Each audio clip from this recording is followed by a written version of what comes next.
Maïdougouri, la grande ville du nord du Nigeria, il y a 8 jours. Une centaine de manifestants convergent vers le bureau du gouverneur de l'État.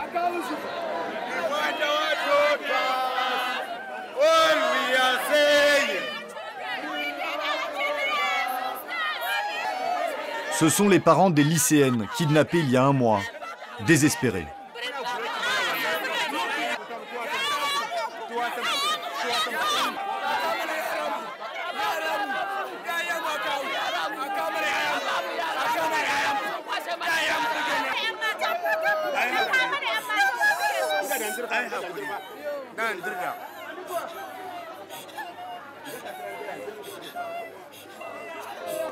Parmi les manifestants, Rachel, qui n'a plus de nouvelles de Talatou, sa fille de 18 ans. Depuis leur naissance, j'ai lutté pour élever mes enfants, malgré la misère. Leur père a été tué, et maintenant qu'ils sont assez grands pour m'aider, voilà que ma fille est kidnappée. Il faut qu'on nous ramène nos enfants. Le gouverneur sort quelques instants rencontrer les familles. Lui aussi semble démuni. Les ravisseurs sont puissants. Leur nom, Boko Haram, une guérilla islamiste qui terrorise la région entière. Lundi dernier, leur chef a publié cette vidéo sur Internet pour revendiquer le rapt. Sourire aux lèvres et Kalachnikov au poing, Aboubacar Seko en rajoute dans l'horreur. Tout ce que vous avez dit sur moi, toute cette agitation médiatique, je m'en fous. Je vais vendre ces filles. Je vais les vendre. Puis, une centaine de filles voilées sont filmées.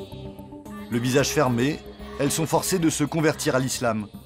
On ne sait pas qui leur donne des ordres derrière la caméra, mais le ton est brutal.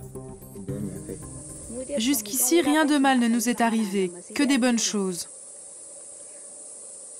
Je veux que tu dises à tes parents qu'il faut qu'ils se convertissent à l'islam, parce que le chemin qu'ils ont choisi n'est pas le bon.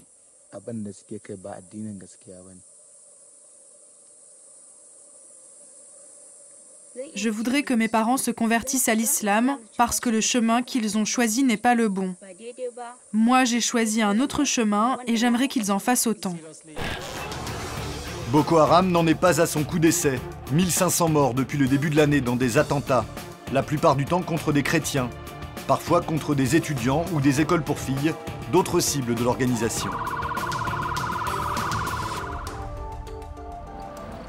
Dans cette région, Boko Haram est présent partout. Il est extrêmement dangereux pour un occidental de circuler. C'est un journaliste nigérian qui filme ces images. Il prend la route de Chibok, cerné de checkpoint. Chibok, là où les lycéennes ont été enlevées. C'est ici que le drame s'est joué. Il ne reste que des ruines. Le 14 avril dernier, les hommes de Boko Haram ont pris d'assaut l'internat du lycée. C'est ici que les filles dormaient, sur des lits superposés.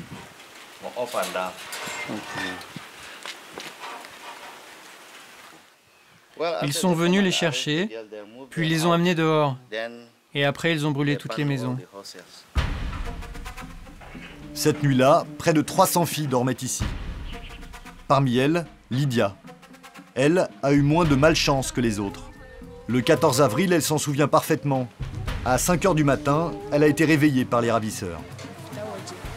Ils nous ont dit de sortir, ils nous ont alignés devant la porte de l'école et ils ont commencé à nous traiter d'infidèles.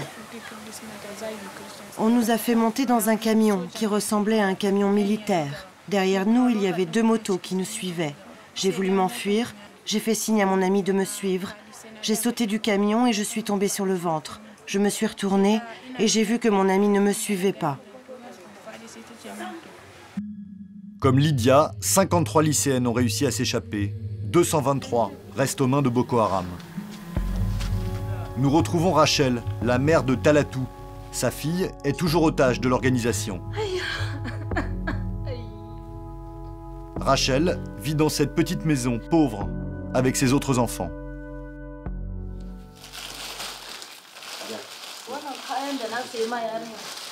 Ce sont les cadeaux pour le diplôme de ma fille que je mettais de côté. Et là, ce sont des vêtements que j'ai achetés pour lui offrir et maintenant elle est partie. Je ne sais plus quoi faire. Qui va m'aider?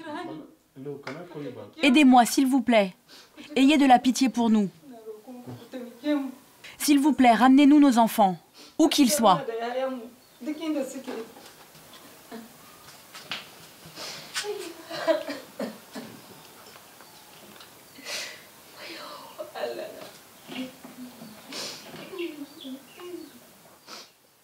On a entendu dire que certaines de nos filles étaient mortes, que d'autres étaient malades.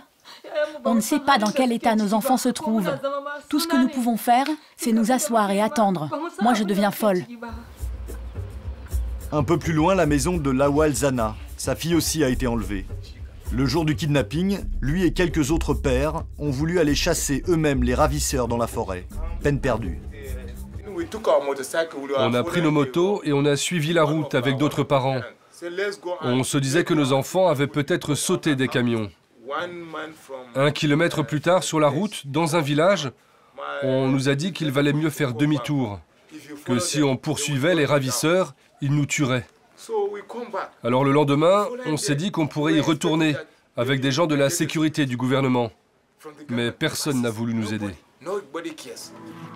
Lawal a vu sa fille disparaître dans la forêt, démunie. Contrairement à la plupart des lycéennes kidnappées, sa fille, comme lui, est musulmane. Boko Haram ne s'en prend pas qu'aux chrétiens. Il ne regrette pas de l'avoir inscrite à l'école, contrairement à l'idéologie des ravisseurs. L'éducation, c'est une bonne chose. Pour les filles aussi, pour tout le monde. La connaissance, c'est très important. Lawal garde espoir de voir sa fille rentrer à la maison, même si cette semaine, le président nigérian a exclu tout échange de prisonniers, comme le chef de Boko Haram le réclamait. En attendant, les lycéennes restent otages dans la forêt.